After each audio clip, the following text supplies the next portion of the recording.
stop that, please? That really does echo throughout all of the house next door. Actually, yeah, continue. Right. Ready? There's a Jamaican bottle flip, so. Right. Hey, everyone. And welcome back to the podcast. This is a long overdue topic that I haven't really talked about at length. I've talked about specific games in various pop culture episodes and blah blah blah blah. But I've never gone through what my favourite. I've never gone through what my absolute favourite video games are. And so we're going to be talking through our 10 today. Do you want to talk about your 10th favourite game first, and we'll just whittle down to our number one? Starting for me? Yeah. Okay. Your 10th favourite. Look, there is an order of our 10th favourite to our first favourite, but it's only to make it a chronological, like 10 to 1. So my top 5 games, which we'll get to at some point in this podcast, they are in my top 5. I just don't know if that's the specific order they actually sit in. They are all games that I love very near and dear to my heart. All 10, in fact, that we'll be talking about today. And I'm sure it's the same case with you. And yeah, I'm joined with you because you're the game guy. You're the one that makes games, you play games, you turn me on to games, you do all sorts of shit. My brain turned off when you turned me on. To games. I should have left a very long pause after me saying that first bit. Right, come on, what's your 10th game? 10th favourite. I'm going to also adjust the camera while you quickly vamp about your first game. Go. So... No pressure, you're on the spot. So my number 10 is Grand Theft Auto 5. Really? Yeah. Oh, you know what? That does actually kind of make sense for you. Yeah, specifically the solo, not the online mode. Mm-hmm. So... Grab my drink. Got it. Okay, I'm back. Go. Professional vlogging. It's professional podcasting. I think it's fine. Professional podcasting. That should God be... damn it. It's very professional. Ignore me. Yeah, oh yeah. Keep vamping. Yeah, so it's specifically the campaign or the story mode.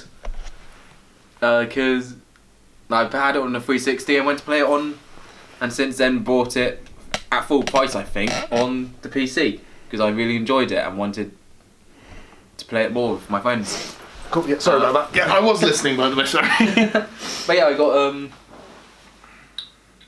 as it was just a very silly game, and it's like it's a nice sandboxy kind of game, isn't it? To fuck nice about, in sandboxy, but it's, to me, online mode is too sandboxy. Right. And it's like there's not much to do unless you go into a mission, but it's like with story mode, because you get the options of 3 characters, I just pretend to be one of those characters. So I just role plays each one. Oh, okay. Fair enough. I like to get very engaged into the games. Oh, okay. Which is funny is I don't play RPGs, but I do a lot of games. Mm-hmm. But I treat everyone as like, okay, so Franklin is going to be sneaking around, mainly trying to get cars. Michael, going to be very professional. Trevor's going to run you over. You do not have a choice in this. Side note, Stephen Org is like one of the fucking funniest actors ever. He's excellent in Walking Dead. He's great as Trevor. I don't know what else he's in, I'm really sorry. But what I have seen him in, I absolutely fucking love him. I think that he is an absolute talent. He's a good actor, Bit of an arsehole though. Is he? You reckon? Particularly when it comes to GTA. You know, You reckon? That's one of the... you think he doesn't like, the whole GTA fandom or whatever then? No, he hates his association with it. Really? He actually talks shit about it. Oh, wow. You know, like... I did not know that. You know you can go up to Keanu and go, hey Johnny, like to be Silverhand from Cyberpunk. Yeah. And he'll play along with it because he loves his roles. Mm-hmm. Steve, everyone goes, hey Trevor, and he goes, fuck off. He fucking hates everyone. Unless he's just manifesting the inner Trevor. That's my headcanon. Is that he's just that's what I find funny. He sounds a lot more like Trevor. Fuck off. The more angry he gets, Yeah. because people associate him with Trevor. He is on record multiple times, basically shitting on the game, going, oh shit. Yeah, this is not a role defining his thing. And literally his co-star's like, well, it fucking was though. And it's like, he kind of was. Because he was just referred to it as just a game. Yeah. Anyway, it's just, yeah. So yeah, we don't want to spend too long on each of these games because we do have 20 to get through if you count both of our top 10s. Yeah, but apart from the actor, It's like Trevor's the funniest, silliest character, and The characters are all great. They are all brilliant. I do like the open world aspect of it. I do see the appeal. It kind of passed me by, the whole GTA thing. It was one of the franchises that did kind of. It just kind of never grabbed me in the same ways it did for other people I know. Yeah. Like you. Yeah. But yeah, right. My 10th favourite, unless you have anything else to say about GTA 5. Anything else? You frequented the strip club? No. Oh no, you weren't one of those guys, okay. I was too busy driving quad bikes on top of a military base Oh brilliant, yeah, and yeah. stealing Excellent. fighter jets. Excellent, no, of course you got to. You got Then to do flying that, into it's the strip obligatory. Brilliant. Right, okay, so my 10th favourite game is Portal 2. Okay. Specifically the second one. I do like the first one a lot. I think the story's good, the levels are pretty great. But the second one expands on everything that the first game is, and then some. The actual levels themselves are a bit more creative. They also add extra elements that the first game didn't have, like the goo and like the jumping systems and the platforms that you can move around with the portals. You've got to think with portals. And also, the extra bonus of it is that you can actually play co-op on Portal 2. Which is like just extra options of like replayability. You can go through levels and play with other people. That's massive. And the fact that those levels are tailored to only be figured out with 4 portals, so 2 people, just makes it so... I think it works so well. I'm yet to complete Portal 2. Yeah? Yeah, it's... The story's also really great, by the way. I love the story in the second game. Wheatley... Wheatley's fucking great. I like the actor as well, so... He's so fun. He's so fun in the role. He really does ham it up for the game. Yeah. But yeah, I've yet to finish the second one. Mm-hmm. But I do remember the first time I played the first one. I played it both games quite late. Oh, I loved the first game. I mean, I was quite late to the party as well. The first time I played Portal 1 was, I think, 2021 or something like that. So Okay. Bearing in mind, loved it. bearing in mind, I'm a game dev. So it's like... So you have a bit more pressure to play like the goated games, right? Yeah. As then referred to Yeah. as, and I think Portal was one of those. Yeah, so the only reason I bought it and played it was on PC, Steam, because it was... Yeah. Because I thought... No, I was actually just clearing my throat there. I wasn't hurrying you along. Because I had to play it for an assignment. One of my assignments was pick an element from one of these 4 games Nice. and talk about it in an essay. And it was like the game, how the gameplay is introduced in Portal. It's just because at every level it adds an extra element of the gameplay, and it does the same with the second game. That's what I loved. The fact it wasn't full on, and it was. And the second game doesn't assume that you know how to play the first game either. That's what I like about the second one. Is the second one starts you over again from scratch and is like, right, just to catch you up. If you didn't play the first one, blah, blah, blah, and it goes through at the same pace as the first game. And and also for the record, for the rest of this list, we're limiting ourselves to 1 game per franchise. So if I were to pick Portal, it would have to be my favourite of the Portal games. So Portal 2 in this case. Same with GTA 5. You can only pick 1 Grand Theft Auto game, and that's why you picked 5. Those are the examples, but there's probably more examples of franchises that we had to split hairs about which one we like the most for each of our lists. For Worker, when he was asking me to write my list, he says, "Oh, how many are you up to out of the 10? 4.5. And a half. I'm not a franchise. I just don't know the game yet. Technically, it's actually a quarter because I have a choice between 4 games. Well, we'll get to that franchise soon, I assume. Yes. Anyway, but Portal, it is like main gameplay was got showed the mission, played it through that mission roughly, then you did it by itself without the hand holding. It's great, isn't it? It's just it doesn't hold your hand too much, but it doesn't throw you in the deep end. It's that thing, and that's both of them. Both of the games do that. It's just the second has more to offer, and also more of the story mode to offer, in my opinion. Yeah. Simply put, I'm yet to finish it because I'm stuck. Which bit? I can't remember. Okay, fair enough. I remember that I got stuck on slime. I got stuck on the slime bit for a few weeks. I Yeah, I got stuck on the slime bit for a few weeks. But no, Portal 2 is a go game. What's your 9th favourite on your list? Oh god, let me give a sec. Crysis 3. I've never played it in my life. I can't really comment. So, the Crysis games is made in the CryEngine, same as Far Cry. Yes, that's the fucking joke. Oh, I see. So that was like the franchise is like, does that count as Far Cry? No, but it's made. interesting, though. It's the engine it's made in is focused around everything being called Far Cry or something, Oh, okay. and Crysis, Right, as in cry. Yeah, I cry every time. yeah. These 3 games. I think there's only 3. I know they've remastered it recently. It's basically you're a super soldier. Mm-hmm. And I didn't play the first 2 at the time. I've got them now, and I'm going to play for them now. But the third one, like a lot of my games, I got from Game Pass, not Game Pass, Or just from Games with Gold. Right, Games with Gold. Yes. It was 1 free game each month, and this is one of the games where I've loved it so much. I bought it on PC, so I wanted to put money against it. Mhm. And for this third game, it's showed me so much stuff that could be done in games, and it's like got me excited about becoming a game dev. It was Yeah. like you could be mid-game shooting, go around cover, and just pressing select. Mm-hmm. You can customize your weapon at that moment, Oh, nice. That's fun. so you can swap everything, and then it'll play a little animation. Fair play. Nice. Right.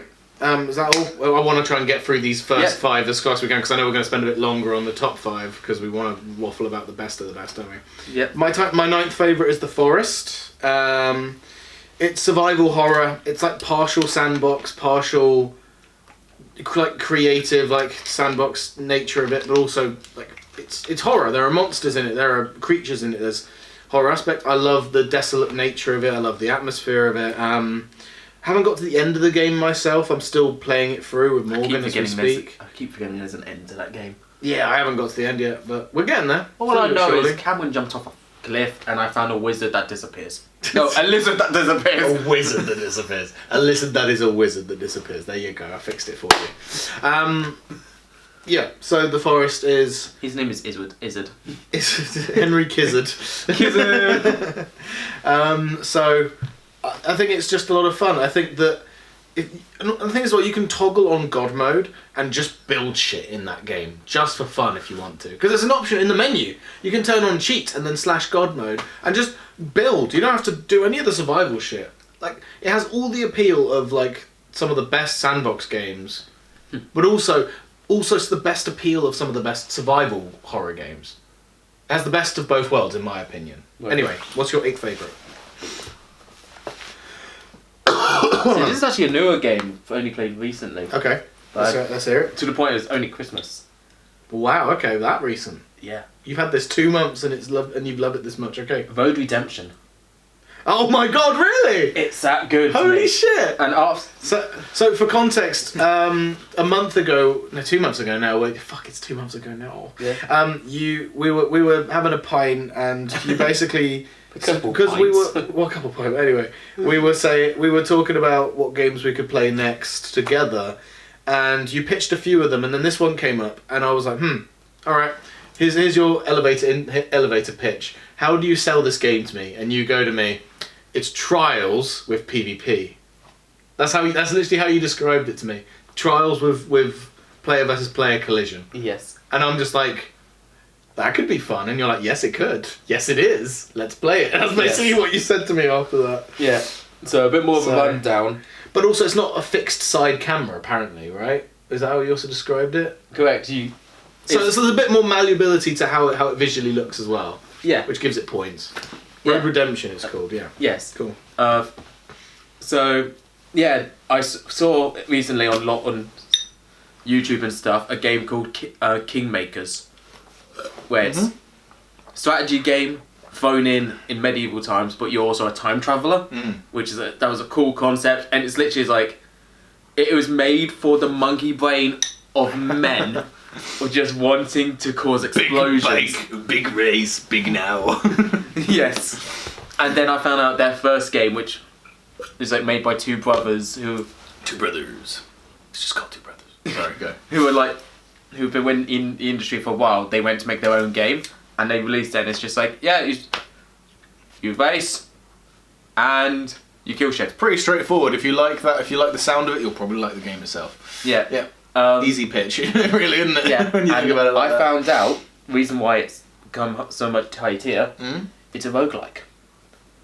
So, Oh, okay. I don't So- know what that means. alright, roguelikes, so you know Mobbers that randomly generates. Mob is my game.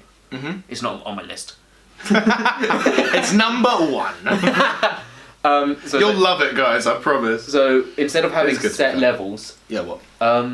the goal is to kill the boss, Mhm. final boss, and you keep playing through, and it's the random levels, random tasks. That's fun. It's all randomly generated I see what there you and mean. then. Yeah. So there is an end to the game, but it isn't the same experience every time going through. That's fun. Yeah, I like that. Right. and it's co-op play, 4-player on one console. Oh, really? Okay. Yeah. So that's cool. So me and my brothers and my dad, That's all quite 4 of fun. us played it on the couch together.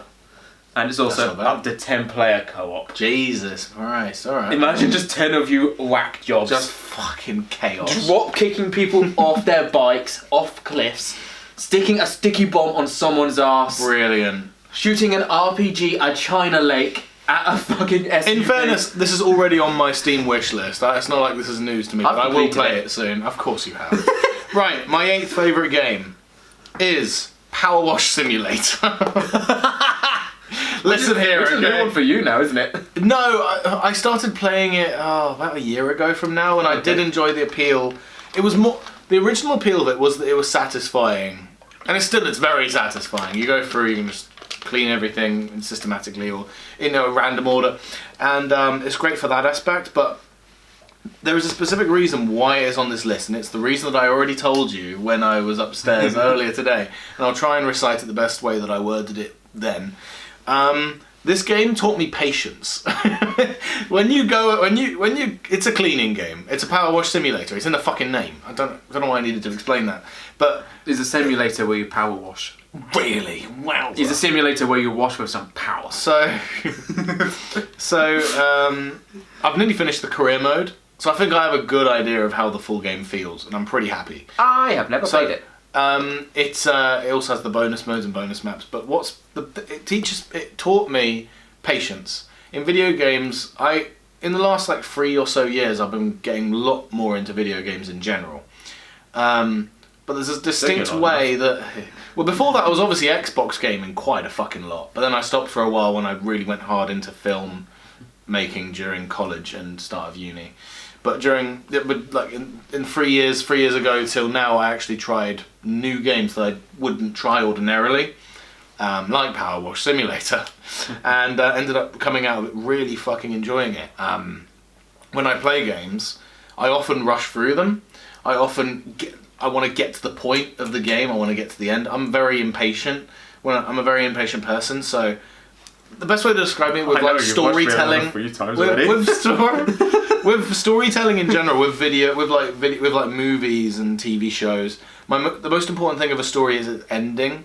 And I feel like because I put so much stock in the ending of a story, because that's the thing the story leads to, that's the entire point of why you tell a story is its ending, which is why Game of Thrones Season 8 was the biggest disappointment of my life. But the stuff in the middle is just as important too, and I think Power Wash Sim, in a very fucking deep way, I'm explaining it right now, but it's reminding me to just enjoy the journey, because if you go through and rush through and power wash things in a random order, you're gonna have to go over that step again and I know I'm taking my time on this one. I'm sorry. Oh no, I've got an argument to say. But when you go over stuff really fast on Power Wash Sim, you got to go over that point that you were washing again to clean it properly. If you're patient, you go over it once and you get it right the first time. Anyway, go. What were you gonna say? My point was, when you said about, instead of rushing back to the end, focus on the journey there. Mm-hmm. That's what you do for the Easter eggs. You were like, I want to do the Easter egg, mate. I just want to kill shit. I just want to kill shit. Come on. And you're like, no, do this Easter egg. Well, no, I spent so many years just killing shit with you on the 360. I wanted to play the actual Easter eggs of the map with you. That's why I'm trying to pester you to play the Easter eggs with me now on Call of Duty Zombies. But again, referring to a game that I just said from 2 months ago, Monkey Brain wants to kill shit. He does not care. He just wants to kill shit. Oh, shame. Alright, what's your 7th favourite we're at? Yeah, 7th favourite. What is it? 9, 8, The suspense is killing me. Dishonored. Oh shit! You like that one that much, huh? Wow. Yeah, I remember specifically you the raving first about one. it like a year ago. Yeah, that's another get Xbox Games of Gold one. But That you liked so much that you decided to put your own money into it, yes. yeah, Mm-hmm. for the whole franchise as well, which I did for How most. many are there? 2, 3? 4. 4, wow, okay. No, hang on. Dishonored 1, Dishonored 2. Oh no, one of them had a huge DLC that might as well be a third game, I think. Sure. And then which one are you picking? The first one? First one. Fair enough. Because you're a dishonored guard of a princess who's accused of killing her, of the queen, sorry, Right. and you're actually her protector. Mm-hmm. And then you make a deal with, I can't remember what his name, but essentially he has magical powers and he grants them to you Mm-hmm. as a D&D, like essentially as your Patreon, is that you kill for him Right, for his amusement. And you can either stealth through Mm-hmm. or go out guns blazing, and it impacts, and story-wise, it has multiple endings. Oh, sick. Yeah. Second game, We're only talking about one game. I know. Okay. As this Who buzzed? is the reason why I picked the first one instead of the second one. Mm. I think it's more like the second one. It was very samey feeling, but at the Right. same time, so it didn't bring anything new. Yeah, Like, with a sequel of a game, you kind of wanted to innovate in some way and add something to it, which is why Portal 2 is such a fucking great game sequel, because the first one was excellent, the second one somehow managed to beat it in droves. So a game sequel kind of needs to up it up from the original for it to be that great, yeah, in my eyes at least. But yeah. yeah. It was like, but yeah, it's like first one's a lot better for me. I really enjoy it. Mhm. I get to go through different paths. I get to choose. I can either doom this city because it's a plague-ridden city. Yeah. It's like it's steampunk feeling, so it's like Oh, fun. Okay. set is not medieval, just like literally you're in a plague. Right. So it's like that type of style, Mm-hmm. but you've got a fucking gun Nice. and a sword a flip sword. Nice. So you imagine your flip phones. That's your sword. Let me just check my messages. Oh shit, sorry. Oh shit, not your sword. You also have powers that you can just teleport, which I loved using the blink ability. Nice one. And it's done really well. It's like you just hold, look where you want to go. Again, this is me. It's like I'm a very niche person with my game dev. That would work well with eye tracking stuff, and it's one of those games that's inspired me. It was like I could do stuff with these ideas. As I can do them, like mix them with other stuff. But yeah, it's a really fun game, really fun story. The guards are very funny and stupid. Easy to kill. There's lots of ragdolls. Excellent. We love ragdoll We love effects. ragdolls. Ragdoll effects is one of the funnest things in games, and the fact that games these days are trying to like buff them out of games nowadays is criminal. It's part of the charm. Yeah. My 7th favourite game is Minecraft. It's fucking Minecraft. Okay. We knew it was coming. It's not on yours, is it? Or should we not spoil? Well, we spoil. You said no. Well, no, we're talking about Minecraft now. It's not there. No, yeah, we'll talk about Minecraft now. So yeah, I mean, I haven't played Minecraft in well over a year, 2 years by now, I think. But it can't not be on this list. It is the game that introduced me to Sea Nanas, for one. That's the only YouTuber from Minecraft that I still watch, thank God, compared to all of the other Minecraft YouTubers.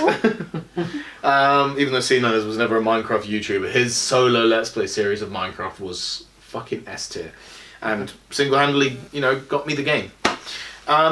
Also, the amount of fucking memories I've made on that fucking game, I'd be doing a disservice to Minecraft if I didn't at least mention it in my favourite games video, right? Because I also made friends on that game. Like on Xbox Live, I'd made friends like there publicly on like servers. Same with like Hypixel, like on like PC. The amount of times I've like just hopped on and made unique like solo worlds on Minecraft that I still can like picture in my mind from all those years ago. It just shows that it still has its impact, even if I don't play it anymore, it cannot be understated that it is probably the perfect sandbox game. And because of its graphics, it is timeless. Sure, it's not anywhere near my favourite game anymore, but I cannot leave this game unmentioned in this podcast of like best games ever. Because it had such a strong impact on me growing up. Next. Unless you have anything to say about Minecraft. Because you played it as well. I think you played it more on the Xbox than on PC though, didn't you? Yeah, so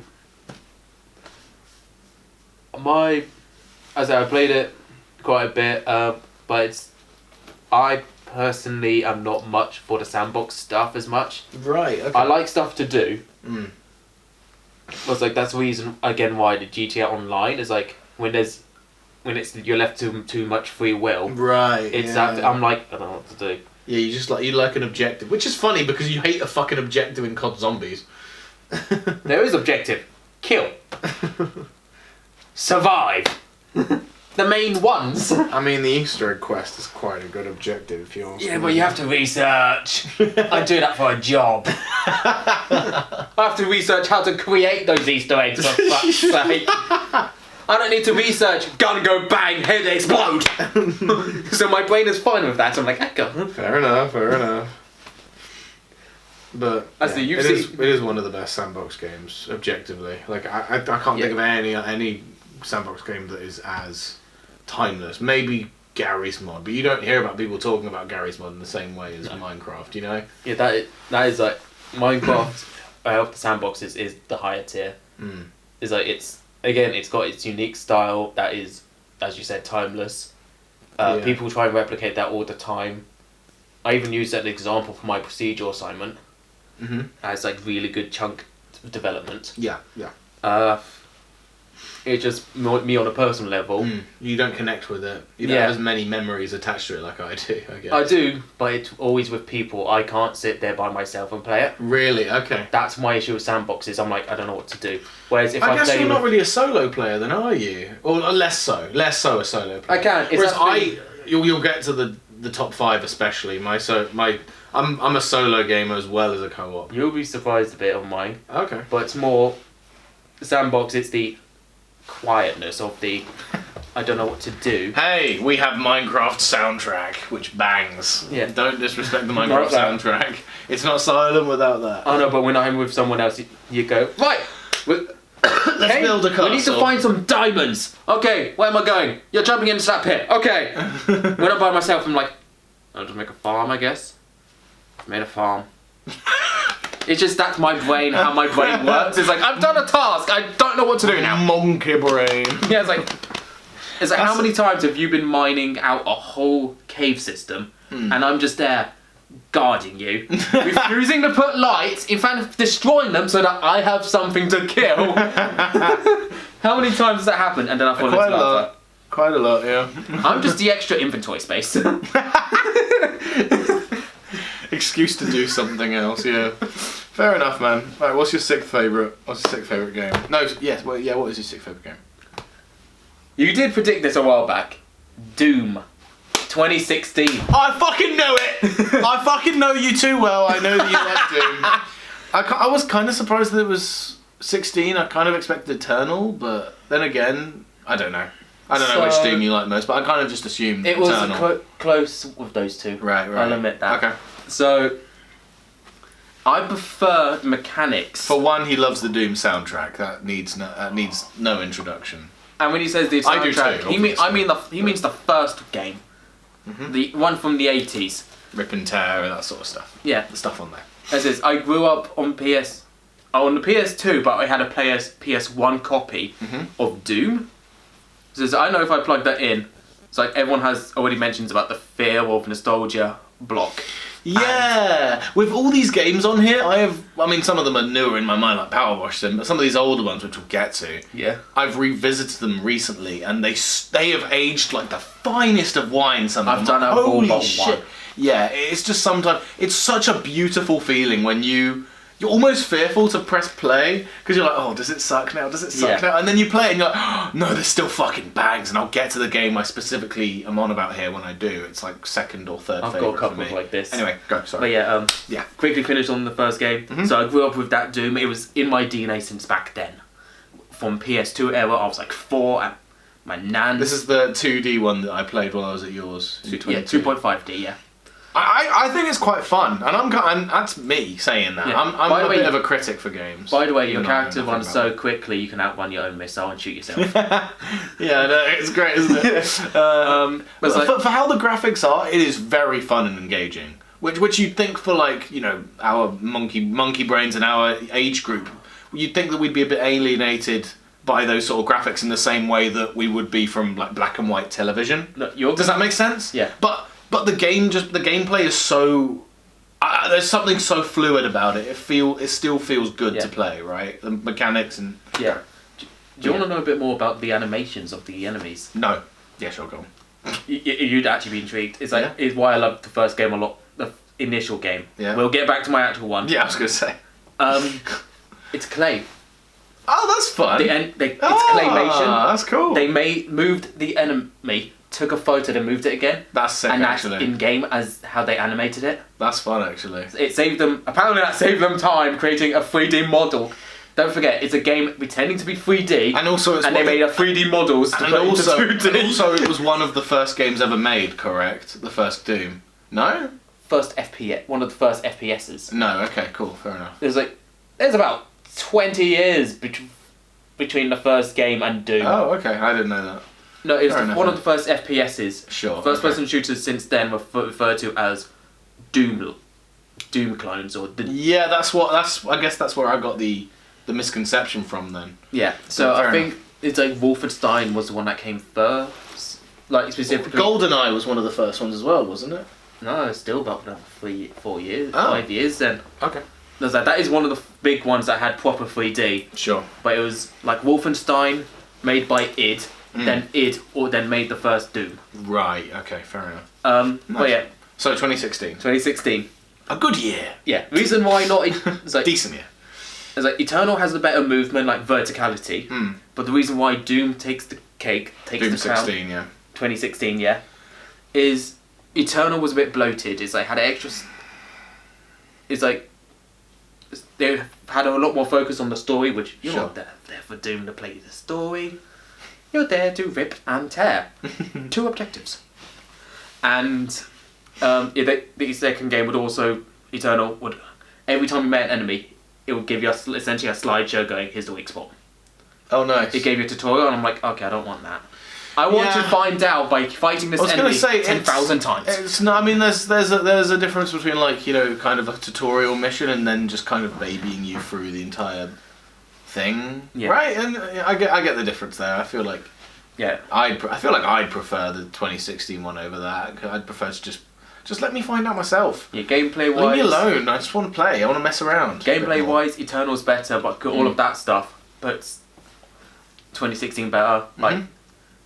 it had some of the same stuff, just condensed Yeah, and simplified as if it came first. sure. Oh wow, it did. But so it's just fun shooty time. You just shoot stuff. Yeah. You Fair had enough, awesome animations from when you kill stuff. Yeah, I see the appeal for that stuff. That's sure. Seems very satisfying. Yeah.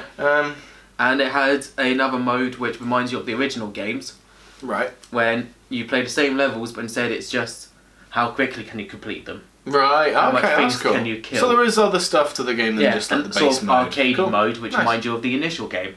Sick. That's good then. That's Yeah. fine. You got me sold. I played some of the Doom games. I played the original. I did a bit of Eternal recently, but yeah.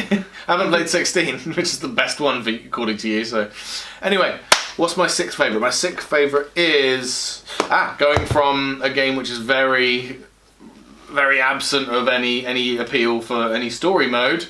We move on to a game that's entirely story based. The Walking Dead Telltale game. Which one? That's a very good question. I was going to say Which season episode? 1. No, not fucking which episode. It's one fucking port per season, not per episode on Steam. So I'm counting a season a game. So, season 1. There's 4 seasons of Walking Dead game. So Lee. Lee, Everett, and Clementine. Obviously, second And Duck. And Duck. Don't forget Duck. God, I'd forgotten about that. Actually, you've just awoken like a deep lore memory that I thought I never had. It's an inside joke. I don't even know where it came from, but there's a character called Doug, and he called him Duck for some reason, and it stuck. Well, I thought his name was Duck. Oh, you were talking about the kid. I forgot about him. I'm talking about the actual kid. Oh, okay. Anyway, doesn't matter. Right. So, Little shit. So, I The just Last kill of him? Us had 4. The Last of Us had 4 seasons. First season is god tier. Second season almost the same. Third season meh. No, third season meh. Fourth season kind of good. The first one is by far the best for me though. The second one is almost as good though. In fairness, it's the story, man. I mean, yeah, you can say what you will about like the branching story of this game and how it all leads to the same ending. But at the end of the day, the gameplay is decent. It's the story that I care about. And it's the fact that in this game you have so much fucking just playtime at your disposal. Most of it is... I think the appeal for me of this game is that it is an interactive movie. And the way to experience it is to enjoy the story. You get to choose dialogue that does have impact. You get to choose who dies in some places, but they end up dying in other places later on if you choose against them, dying elsewhere. But overall, you get to impact the story in a very passive way. And I enjoy... It's a great sofa video game. Because you can sit back and just choose the dialogue for Lee to say. And it impacts the story later on, and you feel like you're contributing to it, but at the same time, you get to just enjoy the characters, enjoy how great the story is. Yeah. And the graphics are, in my opinion, timeless. Because they are embossed and they are like cartoonized. Stylized. So it doesn't feel like photorealistic, like video game graphics like Advanced Warfare did at its time. When you look back at like games like Advanced Warfare or I don't know, or like I don't know, like what's another example? They've all gone from my brain. Like the newest Tomb Raider from like fucking back then. I don't know. Like obviously the graphics look bad now, but then they were state of the art. But games like Walking Dead game are timeless because the graphics are stylized in a way that removes them of the period that they were created in, right? So, and like I said, the story's excellent, and at the time I was in my fucking Walking Dead just buzz. I would consume all the comics, all the seasons of the show, and naturally the game. Not all the other shitty video games that The Walking Dead made, like Survival Instinct and the Daryl Dixon one or whatever the fuck. Oh, that's about Daryl Dixon one. Yeah? Oh, that could have been on the list, oh well. No, not that game. Fuck off. No. There's the story. Let me finish the story. So I went to buy a Oh, you game, better and I finish it went well. to buy the Walking Dead Daryl one, and the guy at Game went, no. What? Why? You can do better. Yeah, so instead he gave me Payday 2. Nice, my man. Legendary. I'll admit that one's not on the list, but that probably could have taken. I mean, one there's of an the honourable spots. mentions moment at the end of Okay. this where we can talk about the games that should have been on here that maybe didn't make it. Okay, yeah. Because I have like 5 honourable mentions, so if you want to cook up any, you can. But yeah, Walking Dead game is a fucking goated story, and the gameplay is decent. But it's the story that was the main appeal, and the fact you can impact it. Not in the way as it's advertised. Like, you can choose any ending. It's like, there's only one ending. It's Lee fucking dying. Spoiler alert. It's a fucking 10-year-old game. Yeah. Sorry for the spoiler. Yeah, If there's you haven't one played it by end. now, your fault. There's one ending, and it's either did you kill this person, or did someone else kill this person? Right. All the characters die. that's It's at the just, it end. depends how they die, doesn't it? It's Right? like, are you the asshole, or did someone else do it? But a caveat to that is that in one of the final moments of the final episode of season 1, Lee faces off against that dude that he stole food from the car, and that entire sequence basically reflects on the choices you made throughout the first season, and it's the dude talking to really you rather than Lee and saying, you chose to steal from my car, you chose to let Clementine see this person die, you know what I mean? That's the part, like that moment in there kind of makes all of the choices matter in a small way because it holds the player accountable for the only thing they get really a say in with the game is the choices that get brought up in that final scene, and I think the first season's brilliant. I mean, I like the other seasons too. It's just the first one is by far the best. Yeah, I was expecting at least one branching story game. Yeah. Because that is a whole. That's my bread and butter. I love it. It's your bread and butter. I love it, man. It's like you like making stuff like that, and you keep thinking of ideas, and you keep wanting. A la the Escape video that I did in 21 and the Room Tour video I did in 2023. I'm planning on doing so many more branching story videos on this channel. It's just I haven't had time or the resources to recently. Yeah, even multiple times in the past you've asked if I can make the... You can code them into a website or something and make or them even more third party rather than having to be on YouTube. Or even a proper game like Telltale style. You've even asked once or twice. I have wanted to do a live action Telltale thing, like if that makes any sense, like put it on a Steam site or something, and all the branching moments are cool. I'll have 100 quid. Fucking filmed.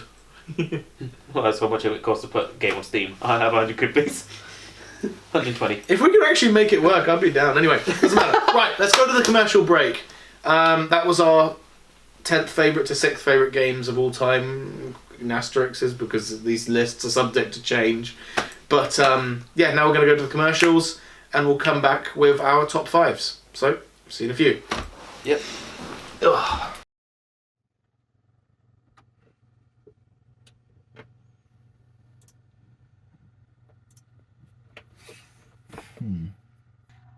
God fucking damn it. The song I always use in these adverts is copyrighted now. I don't know what music to use for this video that isn't copyrighted. What to do? Is the music that you usually use copyrighted now, and now you need to find new music to replace it? Yes. How do you know that? I'm always watching. I'm sorry, were you selling me something, or did you just come in here to be creepy? Well, have I got news for you? I know exactly where you can get to copyright free music. YouTube! Okay. Shall we proceed? Okay. Specifically, YouTube Music Library, free of any copyright infringement.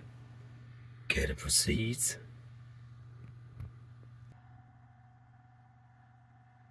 No. I don't care to proceed. Get out of my house! Fair enough.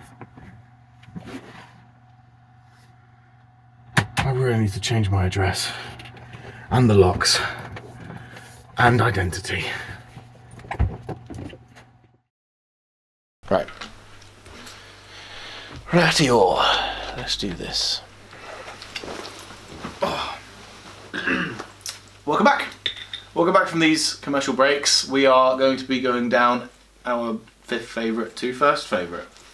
Okay. What's your 5th favourite? So, game? you know I said about the... 4.25, 4.5. This is it. This is the franchise that you couldn't decide what game you Medal liked of most. Honor.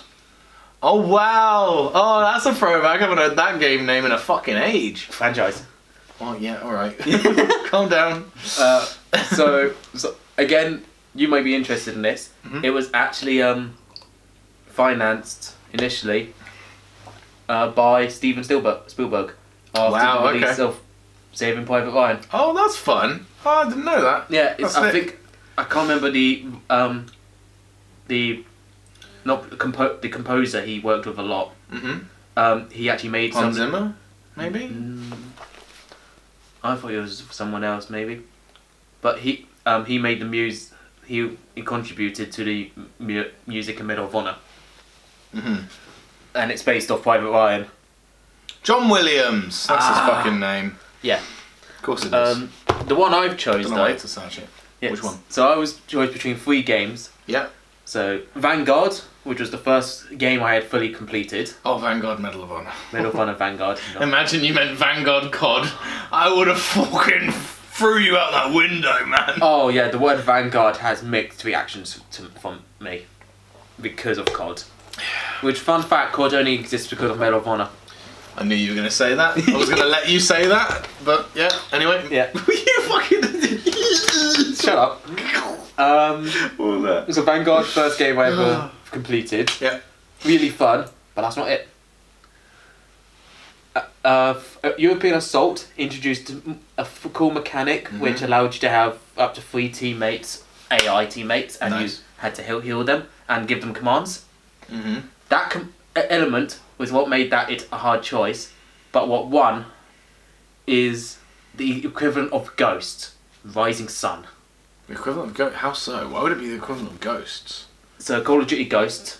Also, don't read too much into my lack of adverse reaction to Ghosts. I think the thing is that since COD Ghosts, there have been so many worse COD games that have come out since Ghost that Ghost seems like a good game to me now. When I was like, Which is actually true. It is a good game compared to the fucking litany of crap COD games that have come out this day. Anyway, this is not a COD rant. well, Continue with Medal of Honor. well, those reactions to Ghost itself, Right, Rising Sun had the same issue. It was seen as the worst one. right. It had mixed reviews. It was seen as bad. Mhm. Even had the same ending, where a brother gets kidnapped, There ain't gonna be any ghosts. and it was set up for a sequel. That didn't happen because it wasn't received well. Yeah, there Yeah. you go. That's Rising Sun is like the other self-fulfilling games. prophecy. Yeah, the other games set in Nazi Germany fighting the Nazis. This one set in Japan, with your goal of trying to find your brother. Right. You start off in Pearl Harbor, so you fight on the ships. You use a fire extinguisher. That's very important. Okay. It introduced me to stuff like secondary objectives. Oh, okay. Like save the people on side board. quests and that. Cool. Yeah. Cool. It's like it had its own feel and was really fun, and I enjoyed it so much. Sorry. I just looked at my top 5 again. I'm just like, oh, these games fucking bang. Anyway, go. Yeah, it's not one of the games I've played recently because I need to find a cable to plug in my PS2. But that's how old this game is to me. Nice. But I know it's up there, and when I complete, because I already knew it's like, oh, this is not a second one. So when the game ended, I was so upset Aww. because it was a plot. It was literally How old were you when you were this upset? How can I picture like young Kane being like, no. 8. Oh, bless him. Oh, young I remember Kane. when I completed it, I was at my nan's house, and I played it. Where's part 2? Yeah. Yeah, so Oh, that's sad. I found out it was like the game just ended. I'm like, but there's no second one. Well, where's Rising Sun 2? Give it me now. Yeah. How much money would you throw at the people who made it to make a second one all these years later? Not very much, probably. No, probably over. I fucking do it myself. I don't trust EA. Fair. Yeah, that's fair actually. That's fair. That's the right answer. You just said it. Yeah. Right. Oh, it also. What also made it stand out a tiny bit more and was the leading thing. Yes. It had a co-op campaign. Oh, So it's fun. the same campaign so where you can play with basically, so it's basically Don't COD forget this before came- COD before Ghosts, COD before COD. Yeah. If you think about it, by the formula of like, oh, campaign mission, multiplayer mission. You know what I mean? Yeah, Like, but it had the multiplayer which all Medal of Honors had, or most of them. most, yeah. But it also had a co-op campaign which, Oh, that's fun. That's Oh, what I I'm like saying. that. Yeah, that's cool. so you could play alongside each other and you compete on who killed the So most. what you're shot down saying the is most this planes. Medal of Honor game It came out in has 2003, more by the way. has more playable content than a lot of COD games that come out today. Yes. Roger that. And it's also, again, another relation to Ghost. Modern Warfare 3 remastered. I'm looking at you. And Piece relation, of shit. and relation to Ghost again, Yeah. it's known as one of the harder ones. Like, you know, Ghost is known for being a one-hit kill. Uh-huh. Rising Sun was that. It was so much harder Oh, than the others. Boo-hoo. I mean, I like the idea No, it was of good. franchises. That's what I'm saying, it's no, good. that's what I mean. Like Boo-hoo, people complain about it. Boo-hoo, get over it. So that's part of the reason I why like it has mixed reactions. I like franchises, games, movies, albums or otherwise. Yeah. I like it when the next entry tries something different and doesn't release the same fucking thing to you again. I find that insulting when a band that I like releases. Okay, so they release an album, like a hard rock album. I really liked it. I want the next one to be a new flavour of that sound. I don't want them to sell me the same fucking album a second time. I'm not a fucking mug. And it's the same with video games. If a game franchise releases the same type of game over and over every single year, Call of Duty, and it's so similar to the previous year one, I don't fucking see the need to pick up this next game again. So I like it when games or otherwise release try something different with their next entry, right? But you So I respect the choice to, let's try higher damage output, Yeah. you know, on PvP. yeah, but I appreciate the choice to go a bit daring. yeah, but you see with the Ghost, it's like that's the black sheep. It's like it's out of Well, all not of them- anymore. Like I say, personally, I think Ghosts has aged very well compared to a lot of these. No, I meant games black now. sheep as like how it's No, I know what you different. mean. How it is different. It tried something different with it, and yeah, it wasn't Yeah, received well. and at that the was time. Rising Sun. If I could, I would try and get connections to allow me to play it on a modern TV and actually start filming it, Nice. because it's something I'd love and I want other people to also enjoy. Fair play. Right. Now it's yours. Yes. God. Okay. So there's 5. I'll be honest. I'll speak for myself here, but I expect that Kane is also the same. With these top 5 games I'm about to talk about, I'll be honest. They could really be in any order. I think all 5 of these games could safely be my number 1 favorite game. I'm not even kidding. I think all 5 of these are perfect games in my eyes. But my fifth favorite game, as written on this list here in front of me, is Outlast.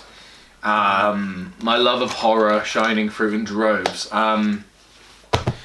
Where to fucking begin? It was the first horror game that fucking scared the pants off of me. It scared the living fucking shit out of me. When did it come out? 2012? Was it? Yeah, something like that. Something like that. However old, I would have been 12 or 13 when I fucking got the game, and it fucking scared me shitless playing that thing. I would have to like play 5 minutes and then pause and put it down and walk away and then come back to it an hour later once I've calmed down. It was a frightening game, and yeah, so it had the exact same appeal as horror games did for me as a kid. It was something that I wasn't allowed to experience very much or at all, but I did anyway, like the ratty kid I was. And so I would try and find the scariest movies ever. And it's the same with games. And I found Outlast, and it was everything I wanted from a scary horror game. I wanted to fucking feel like I was actually there. And because of the found footage element of the horror, like it's first person, you have the camcorder as to look through for night vision, but besides that, you're on your own. You are on the defense for the entire game. You can never pick up weapons to do. And I know that it's a bit that the people critique the game for being like, well, why can't you pick up that shovel on the floor and bat the hit? The thing is in the universe, you're playing as a fucking journalist reporter. How is a journalist reporter going to know anything about self-defense or like batting like inmates of like an asylum away? Do you know what I mean? Like, in universe, it works. And the thing is as well, is with the story, it always comes back to story with me sometimes. Story is something that really matters to me. And I think the story in Outlast works really well, and I actively would look at the fact files that I would pick up and read about the history of the asylum, and also the journey of Miles Upshur and Miles as well. And not Miles, the other one. What was his name? The guy in the DLC. Speaking of the DLC, Whistleblower. Also excellent, and I love that in the story of the whistleblower plays at the same time as you are, you know, also traversing the asylum to document all this shit. The whistleblower's trying to fucking escape for his life. Do you know what I mean?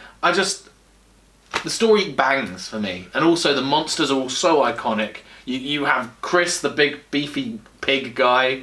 You have the ghost at the end. You have the twins. You have the butcher, you have, what do we call him, the groom?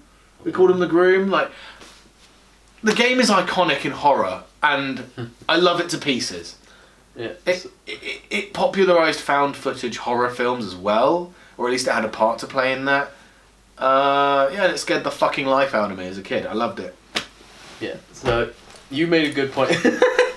I love Outlast so much. You made a good point there about you love story modes, and a thing I want to point out. Which Well, no, I don't like. It's not.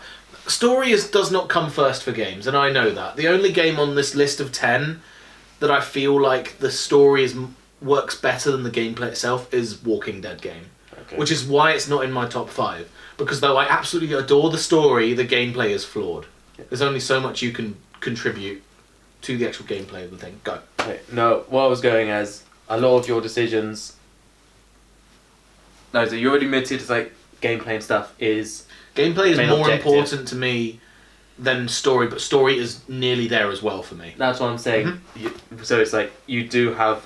It has a lot of influence. If a story's that good, it will take you across, which Walking Dead it did. Yes. Me, I'm more focused on the gameplay, or it's like the objectives, the things that keep the engagement, the gameplay loops. Sure. Which also reflects both of us, really. Yeah, well, the gameplay loop is important for me because if I don't like these 10 games, there is a reason I keep coming back to these games. All 10 of them that I've spoken about or speaking about in the process of. There is a reason they keep coming back, and maybe with the Walking Dead game, it is the story. But it kept me coming back, so it's got to be a good enough game, right? But with Outlast, yeah, the story's great, but once I've experienced it once, I can put the game down. There's something about the gameplay of Outlast that does keep me wanting to come back every once in a while.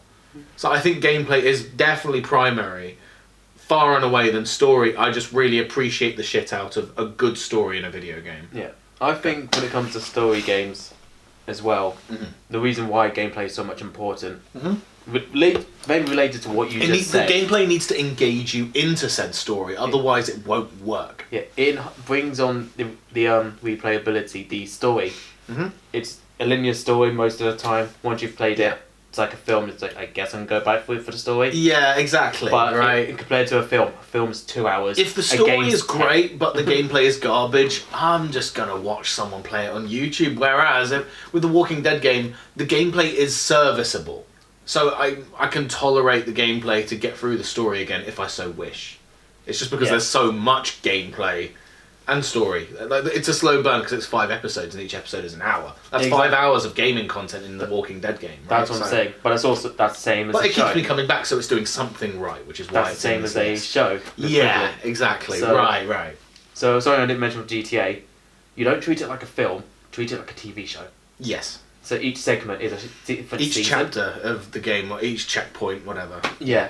Now I'm with you there. I'm like that with Outlast as well. Like when I reach the next thing, when I reach the like the Mad Doctor Traeger, and then I move on to the next bit. I'm like, oh, now I'm on the bit with the twins, and it's like I treat each section of a game as a separate episode, if you will.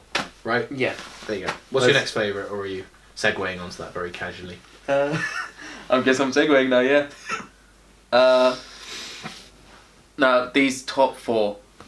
So Medal of Honor, it was a close one, but in the top 4 is my main issue. I don't know what order to put these. It could all be number 1, depending on the day I ask it. Cool. This one, the reason I put this lowest is it's the same thing as I can't physically play it right now. What is it?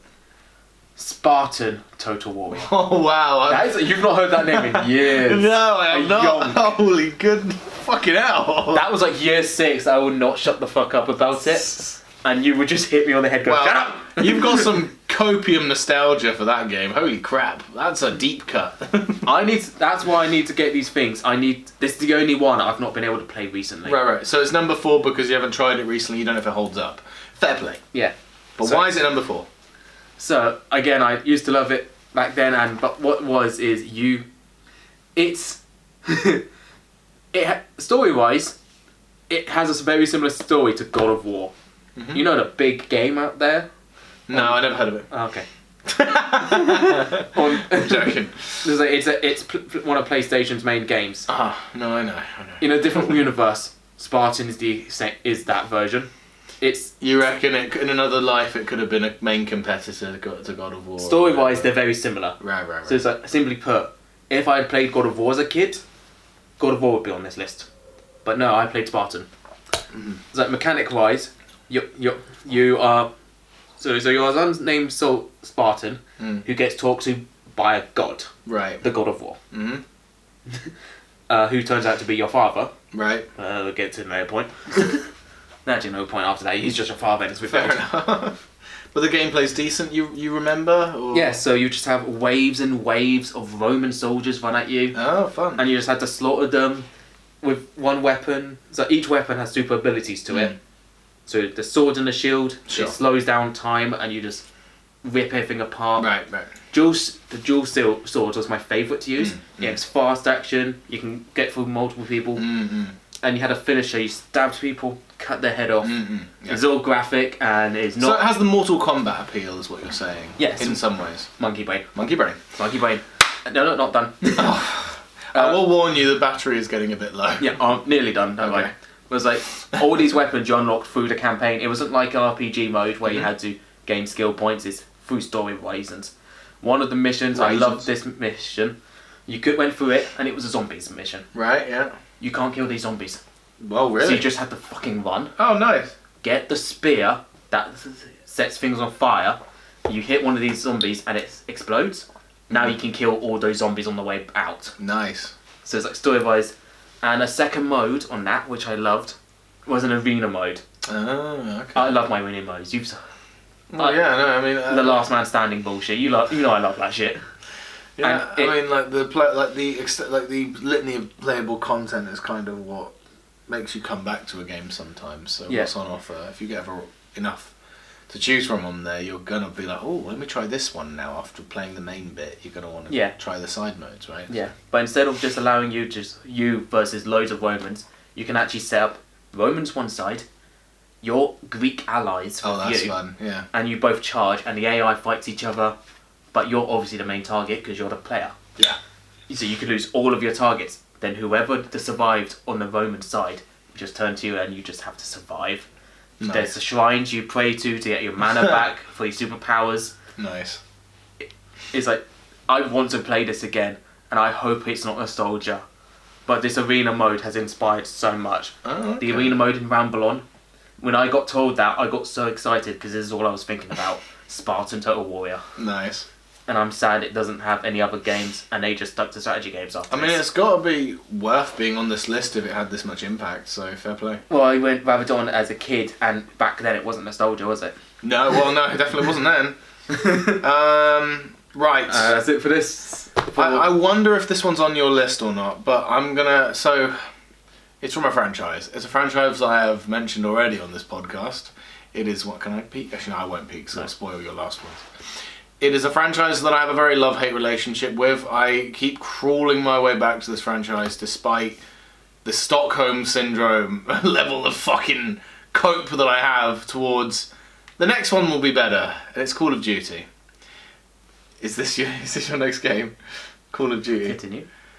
So, back in the day, when video games were... Well, I mean, video games have always been like an outlet for like, you know, squeeze the money out of the cow or whatever, right? But back then, I feel like maybe I'm just disillusioned adult shouting at clouds, but it's like, games now, it feels like, especially with the Call of Duty franchise, like, Activision just shits them out once a year, uses the same formula as last year, and stamps a new label on this new one. Oh, this is Black Ops 57. Have it. And we don't want it. You'll fucking eat it now. It's just like, back in the day, the Call of Duty franchise was fucking goated, man. So the Call of Duty game I chose.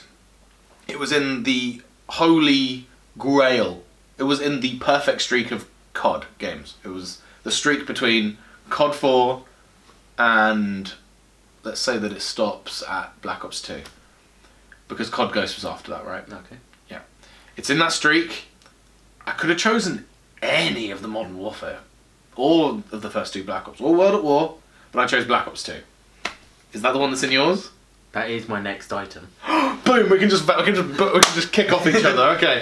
As soon as you said, So, with Call of Duty nowadays, the Stockholm Syndrome of me coming back to Call of Duty is only for the Zombies mode. The Zombies mode is the only thing I give a fucking rat's ass about with Call of Duty. I only come back to Call of Duty now for the Zombie mode. I don't know whether I'll do that for Black Ops 7. I might be out now. So, But, back in the day, when these Call of Duty games were made with tender love and care, every mode on these COD games was made to practically perfection. This spot for the COD game, for my top whatever video games, it's definitely Black Ops 2, it's definitely my favourite COD game, but there was a competition between World at War, Black Ops 1, and Modern Warfare 2. Also, Black Ops 3 is in the conversation, but the campaign absolutely stank. So, what campaign? There was no campaign. Also, What are it you looked on like about? a potato. Also, the Easter egg didn't work. What are you talking about? There was no campaign. yeah. You want to give Phil? No, well, Black Ops 3 is like my most played game on Steam, but that's only because of the zombies mode on there and the fact you have custom maps on there. And That's what you fucking had on the 360. On the 360, we had Black Ops 2. And it was the superior game. It was. It was so fucking goated. So, yes, my favourite campaign of COD. My favourite multiplayer of COD. My second favourite zombies mode of COD. Need I say more? It is amazing. I mean, I used to say that Black Ops 1 was my favourite campaign. Nowadays, definitely not. Black Ops 2 campaign is just better. But Black Ops 1 is still amazing. I love Black Ops 1 to pieces. I still do. They are, for me, But the yeah. campaigns themselves on similar levels. I mean, yeah, me too, but 2 beat out nowadays for me. Yeah. By far. For me, the other two weigh in a bit more. Really? The multiplayer pulls it up. Multiplayer was honestly fucking the peak of COD multiplayer was Yeah. in BO2. I also just weigh in on zombies really quickly. My favourite zombie maps of Call of Duty are on this game: Mob of the Dead and Origins. Also, love Buried to Bits. Also, Transit and Diarizer there. Okay. Anyway, go continue. Uh, The zombies is pretty damn great. yeah, So, we'll get to zombies. That is a whole Okay. conversation for us to. Don't worry. I don't want us to go on too long because our battery is dying on the camera, but Yeah. So the multiplayer. I can't Yes. believe that we accidentally made it the same on our top 10s. I mean, it's my third. It's your fourth. No way, that is spooky how that worked out. Yes. Anyway. Sorry, go for it. So it's the multiplayer. No, my brain. Yeah, multiplayer. Multiplayer is on it. The maps alone on the multiplayer Yeah. of COD of BO2 Reason. were so good. So the reason I'm playing 6 a bit more now, like when I finish work, because I finish at 10 p.m. Black Ops 6 is on about. Go. Yeah, I go play a bit of Black Ops 6, Mhm. and specifically the multiplayer, and it gives me Black Ops 2 vibes. Again, I don't dislike Black Ops 6. Yeah. I just think that the Warzone engine of Call of Duty just feels lifeless and soulless compared to what feels like every game up to a point in the franchise. Yeah. Felt like there was just an element of energy and like love, a little bit more love put into these older games, if that makes any sense. You know what I'm Yeah. trying to say? There was just a bit more magic in them. Whereas now it feels like they're just being shat out of the same dryer. You know what I mean? Yes. These newer ones. Yes. Anyway, go That's for it. it. Yeah, so that's why Black Ops 6 I'm hooked on a bit more. Is No, like, I do understand that. it gave me a It lot is of good. Black It's, Ops. Black Ops 6 is definitely the best COD game in quite a while. Yeah. Like in the last 5 years, definitely. Yeah, it's Anyway, like go for it. they took lessons, mainly because there's the rumored remaster coming out or remake this What do you mean, the Chronicles 2 or something? Or Black Ops something? 2 Oh, yes, yes, yes. because it is I am 2025. very, very excited. Yeah, and the fact that we are in the year that Black Ops 2 is set is hilarious because when Black Ops 2 came out in, what, 2012? Yeah. Oh, we thought the 25 was years away, and yet here we are now. Fucking kill me off. Yeah. I'm too old. Yeah. Yeah, that's madness. But so yeah, I used to go on about it. Oh, like, it's such a multiplayer great so game. much. Black Ops 2. The whole game is great, but yeah, multiplayer was... I Peak. had the extra weapon from the season pass, the Peacekeeper. Oh, love that that's weapon. so good. Yeah. The campaign is like I loved Fucking so good. the campaign. It had a lot of. Amazing missions. So much iconography in them. I loved going back and forwards between the two. Mm. One thing I'm a bit annoyed about one mission though, Mhm. specifically because it's a training mission. Ah, It's okay. the strategy mission. Oh, yeah. So they had an idea, and I'm like, okay, it'll be interesting if you gave me more of this idea.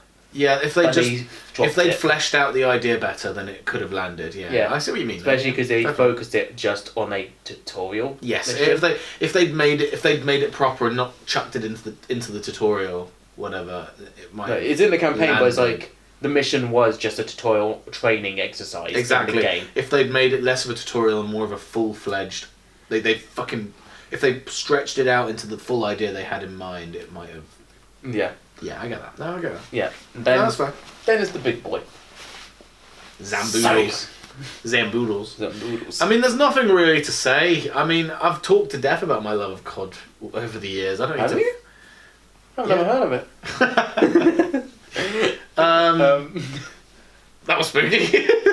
I love Black Ops 2. I love the zombies mode. Ironically, it's my least favourite mode on Black Ops 2, but it's my second favourite zombies mode in COD. So, yeah. It's just because what upsets me about it is that they had the modes like race and meat that they were going to put in, but they just scrapped. And they were going to do like that cell block survival map and that trench survival map. Alongside like the big maps, like they were going to do the trench map alongside Origins. They were going to do the cell block map alongside Mob. I think they were going to do a saloon map alongside Buried. Don't quote me on that. I don't know. Or a maze map. I don't know. Anyway, I think the missed potential of the zombies mode is what upsets me a tiny bit. But I still absolutely adore the zombies mode. Don't get me wrong. Yeah, love it. There's a reason I love it. Yeah, I think. So I respect Black Ops because. Black Ops 1 now, you want to 2. Because I mentioned about that mission on the campaign. Yeah. You mentioned all that about zombies. Yeah. I respect that they didn't try and put all of that in. No? Yes. You reckon? They nearly ran over of time. Oh, okay. It would have been like, yeah, they had a hint on each mission. Yeah. But they had so many ideas. Mm-hmm. If they tried fitting them all in, they wouldn't have worked. Overstuffed, you think? Okay. Yeah, I think everything's like timing wise for what we had, it was good quality. I think the thing is, as a reflection on COD now, is that I think like Which any might half-finished idea that the dev team has now, they go, it's presentable enough. Let's release it. Let's not care if it's broken when the player base eventually gets their hands on it. Whereas back in this era, they were very conscious of the product they were selling their audience. They were very conscious of, will they be upset if this turned mode doesn't work how we want to? Which I think is why turned was pushed to the Die Rise DLC. It wasn't available until Die Rise because I think they wanted to make sure it worked. Yeah. Don't quote me on that though. But Which is I think they just were more concerned about their quality of modes. Yeah, don't forget, the original Zombies was in fact someone got bored, took the assets they already had, and go, here's an idea, and then goes, we don't have the time for this. Just work on it on the side. If you're willing to put the time in, Yeah. have an attempt, and that's the only reason it exists. Yeah. But back then, that links what you just said. They were lot conscious. They were more worried about the quality of the product. Yeah. If this game was made now, they would. They would have chucked every piece of shit out possible and left it. And they're chucking shit at the wall all the time. And don't forget, they only added one weapon, the Peacekeeper. Imagine how many it would have added now. Just through microtransactions. Michael's transactions. Michael just buying everything. God damn it, Michael. God damn it, It's Mike. your fault that they keep doing the transactions. You keep buying them. Right, okay, we are running low on battery, so we gotta fucking hurry up, my dude.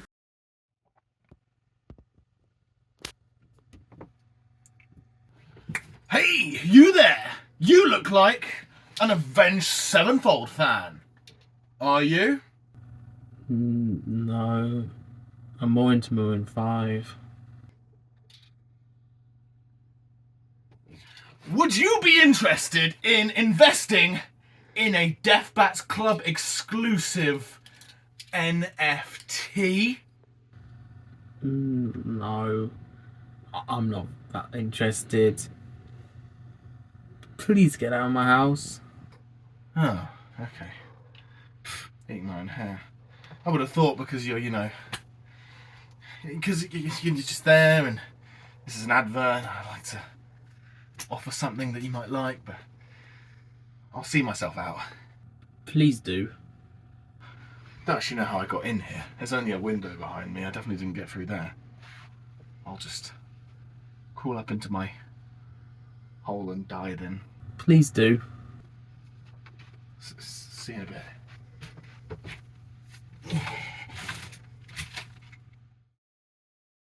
So good in the hood. Leave it to you now.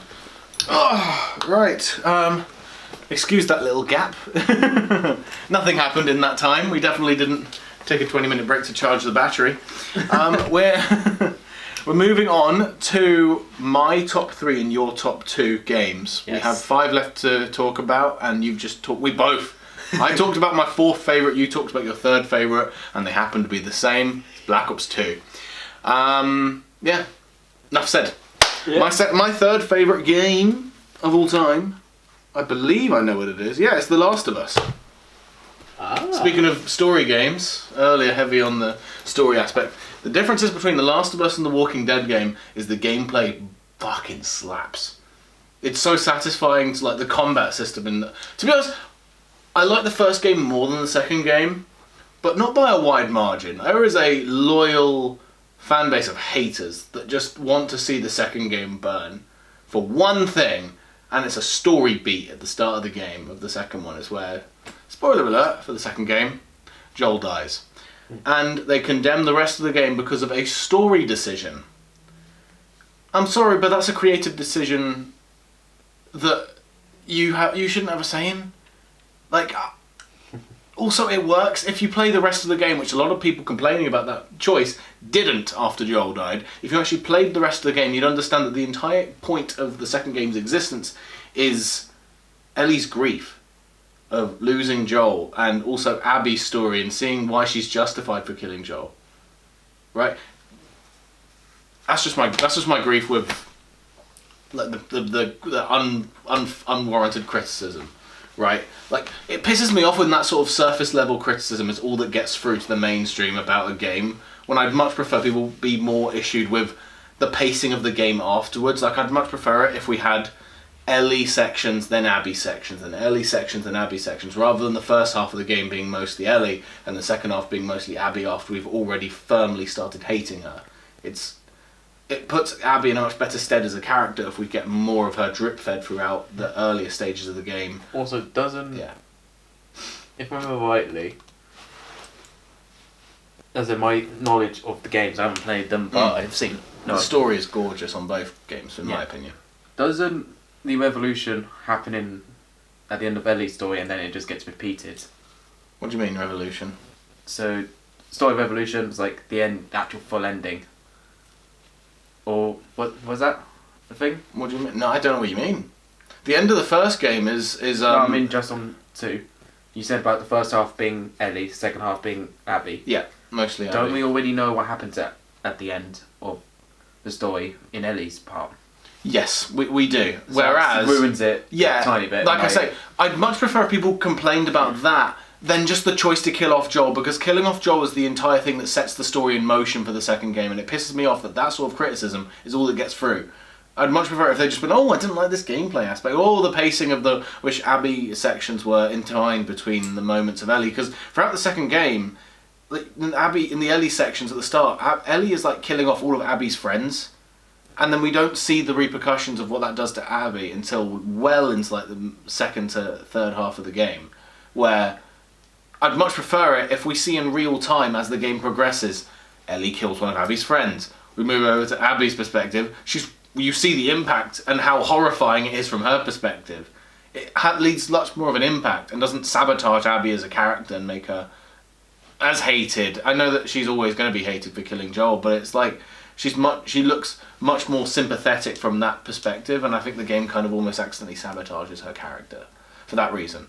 But anyway, this is about the first game, because it's slightly better, because the gameplay is almost as good as the second game. The second game improves on the gameplay and the combat especially.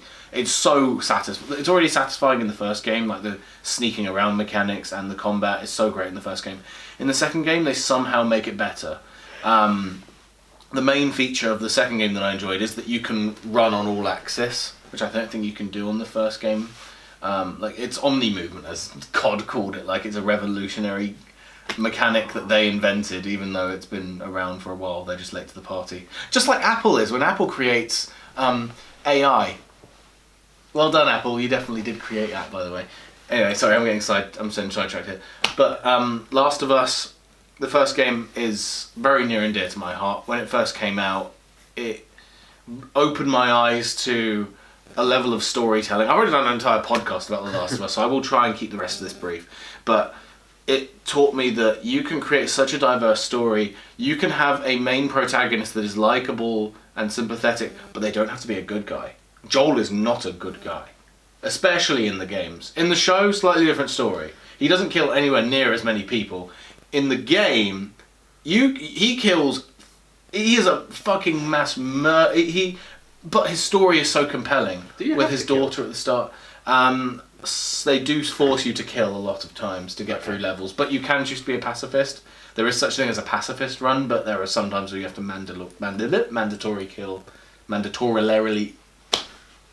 It's mandatory to kill. Okay. That's what I was trying to say there. Oh, I have played a bit of But- Last of Us. But yeah, the first game is just the story is what really wins out for me with The Last of Us, because part 1 is just slightly better than 2. It is also down to nostalgia, unfortunately, which I hoped wouldn't play a part, but then Minecraft snuck into this list, so I guess that went out the window, didn't it? But yeah, the second game is almost as good as the first game. I can't stress enough that I really love the second game, and I think people who don't like it should give it another chance and look at the story in as best way as they can and try and appreciate what they were going for with Abby's character. But more on the first one, like, I'll leave the show alone because everyone knows the first season of Last of Us is great, and I'm very excited for season 2. I can't fucking wait. I can't wait to see them adapt Joel's untimely demise in season 2. I really fucking can't. I'm so excited for it to see how it plays out. But anyway, first game's amazing. I love it so much. It's iconic, and yeah, boom, done. Yeah. Enough to... So I've actually played a bit of Last of Us, but not much. Not enough for the story bits. Because, Yeah, you gotta play it all the way through and really experience the whole thing in order. yeah. I think for both games, respectively. But you don't have to play them all. End of first game, start of second game immediately. But you know what I mean. You gotta I experience said, it all. if I could, I'd probably go through, try and play the campaigns and stories. Yeah. But I was playing with just my flatmates at uni. And we spent, because Kane being dumb programmer and gameplay guy, I find brick. Oh, you can use these for stealth. Yeah. Just keep throwing at the zombie. No, you I've can got- play like that though. I know, that's what I find so Yeah, funny. yeah. Everyone else, when it was their turns, they were just shooting. Me. Brick. Off Brick. you go. Brick, do your job. in a gunfight, fucking throws brick at this guy. Fall off cliff. Yeah. No, And that's I what think spent the whole yeah. time doing. I think it's just very satisfying to play. I love the combat, the sneak, and the story is just above all else just king. It is one of the best stories ever written, in my opinion, is The Last of Us. And I think the show does it justice, and it works to the medium it's using. I think the game is a slow burn story, but the thing what's so great about it is you get all the amazing cutscene moments that are so iconic that made the show, but then you get all the little small talk moments when you are walking through like ruined cities and hiding from clickers, or you're just exploring like a damaged, like a burnt down building.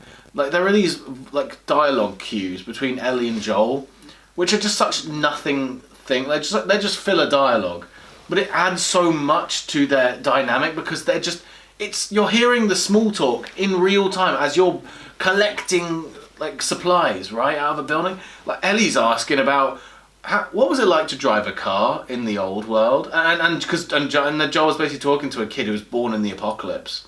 I just love all the nuances of the story and how they utilize the gaming medium and do it so well. They just use every single facet to tell the story as best as they can. They're not just using the cutscenes to do what they need to do there.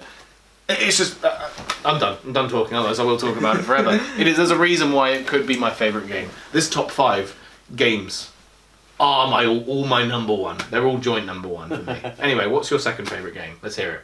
So. Wait, no, it's third favourite. No, it is second favourite. My for you. second. What's your second favourite? It's Empire Earth. I would have guessed that personally. God, what was your first then? We'll get there in a We second. will get there. Right. Empire Earth. So. And the I know reason- why you like it, but explain it all the same. You've explained it to me ad nauseum, but it's fine. Oh, go on then. No. Well, you love the procedural. You've also fucking played it all your life, as well, which helps, doesn't it? But no, go. Seriously. So it comes with a campaign mode or multiple campaigns. Mhm. You don't play it for those. No, That's there. you play it for the strategy mode. Well, it's all strategy. It's a strategy. Well, game. yeah, well, You play what Duh, the but- schism, right, yeah. the random maps, Sure. which there's only actually 4 maps. Or it's like, Oh, interesting. or it's like if it gives you like 10 options Mhm. of the style of map, Mhm. and for that style of map, there's only 5 or 10 options. Ah, I see. And I've noticed that over the years recently. I've played it enough. I go, oh, I know which island this is. Oh, I know how much resources this map has. Fuck. But it's like it's like gameplay wise, it has a lot of lots of details that you can focus on. It's like everything's happening all at once, and you're always got something to do. Yeah, these strategy games are. It takes a lot to do them right. I think I've not played Empire, so I can't really weigh in on it. But I can see why you like it. Have you played Civ 5 or something? Or no? Okay. I don't know many strategy games really, because most of them are actually more. I call them chess. Right. You take it in turns. Mhm. You take a strategy, then they take a strategy. Because Empire to me sounds like a horde game mixed with like strategy, right? What do you mean by horde game? Like a horde game, like a horde mode. Like your base is under attack and you're building it out. Yes. Except it is the strategy, obviously. Yeah. So it's That's the way. one of the ways to win. I understand it at least. One of the ways, and the most common way, is by destroying the other team's capital and any citizens that can build capitals. So yeah, that relates to the horde thing you were saying, or tower defense is another. Tower defense. There you go. That's yeah. kind of what that's what I was trying to reach for. But yeah. Yeah. And that's like the whole gameplay, and it's all happening real time instead of the chess mode. Yeah. So you're always got something. It's not, I take a turn. If you're playing with an AI, it will take seconds, but I don't have that time.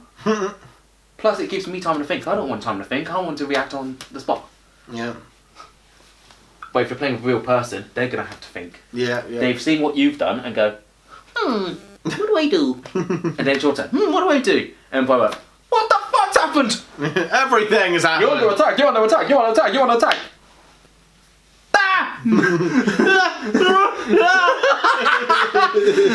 I had to do the reference. Okay. I don't know if that video is even out on the channel by the time this podcast comes out, but I still thought it was funny. Right. But yeah, there's story modes where it goes through a different epoch. It's like, so the game, essentially, it comes, Age of Empires is another example. Right, yeah, Age of Empires, yeah. That's, the original creator made that game first. And then he went, actually, here's what I actually want to do, which was make a game that doesn't just go through medieval to a certain thing. He wanted to go from caveman to the future. The far future of 2026. Wow. We have cyborgs. In a year? Well, they better get a bit fucking cracking. Come on, guys. Oh, you thought Black Ops 2 was bad? Yeah, I was You gonna play this game, it's fucking hilarious. Oh, God. Right. But yeah, it's like you can have in the random mode. So you have all of those things. You can have start from the caveman or pick anything up to the future, Yeah. and you can go through upgrade, creating the enemy. Yeah. Or if you're stupid like me and decide to have one caveman, which you know after the second upgrade, you no longer have that option, and you so you can't upgrade him. If you put a little wall around him and keep him safe, you could be fighting against robots with a caveman. Love that. So your whole army is It's great. and your limitless commander. possibilities. Yes. It's great. All the lines are funny. Right.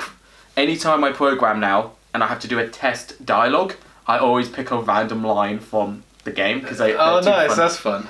I like that. And the reason why this game among the other three, because there's two main games after two main sequels and then a split off, Right. is the other ones go more. The second one, I just need to play a bit more. It's less epochs, but apparently it's a lot better playthrough wise. Right. Okay. And has lots of little features like you can go on roads, and if you walk on the road, you're a lot quicker than if you walk on the grass. Okay. Third game though, it was chess-like. Fair enough. So that's a shame then. That takes away what's good about it. Yeah. Anyway, I've got to stop you here because we're running out of time. The last also bit, gotta the get reason on why the it's not my second, is that Oh. the reason why it's only my second, Yeah. it is you have to put so much time and effort into it. The grind of it, right? Yeah, Yeah, you got it's- to put hours in. Yeah. It's more, I don't have that time to do that now. If that's a I shame. could, you will not see me for the next month. For all you know, the overtime I'm about to take is really It's me just booking off major on my empires. holiday. Yeah. Empire Earth. Empire of sorry. Yeah. My bad. Yeah.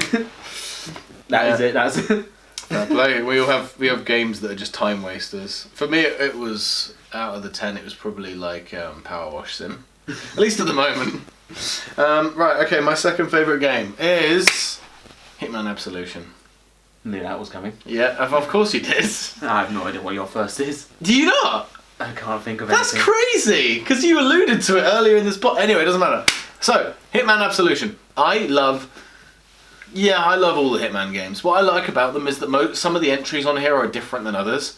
So, I like that some games, like the game Agent 47, or even like Blood Money to an extent, they all approach the gameplay loop, as it were, as like each level, you can approach this assassination mission however you want. And to an extent, Hitman Absolution does that too, but you only get to do that for Hitman Absolution through replaying the game. Like, you don't feel like you're constricted to a linear path of doing a mission one way, but when you really zoom out, this is coming from someone who has played this game ad nauseum. I played this game through so many fucking times when it came out. I replayed it recently. This was the game I was alluding to earlier where I said, please let this have aged well. I don't want to come back to this and realise that it was all nostalgia and it was actually crap now. I replayed this whole game a couple months ago, and as soon as I played the finish of the game, I told you this, when I revisited this game for the first time in like 5-10 years or whatever, I finished playing the game, end of the final mission, sat down, I'm like, that was so fucking good. I'm gonna go back in and play on the harder difficulty. Like, immediately I went back in the same minute. I was like, I'm going back in and playing the first mission again, and on the harder difficulty, see if I can do it. That's genuinely my reaction. That's how much I enjoyed it coming back to it. Which means not an ounce of love for this game from me has left. I love every mission on here is brilliant. The saloon mission is absolutely amazing. The box fight, the cage fight mission is so fucking good.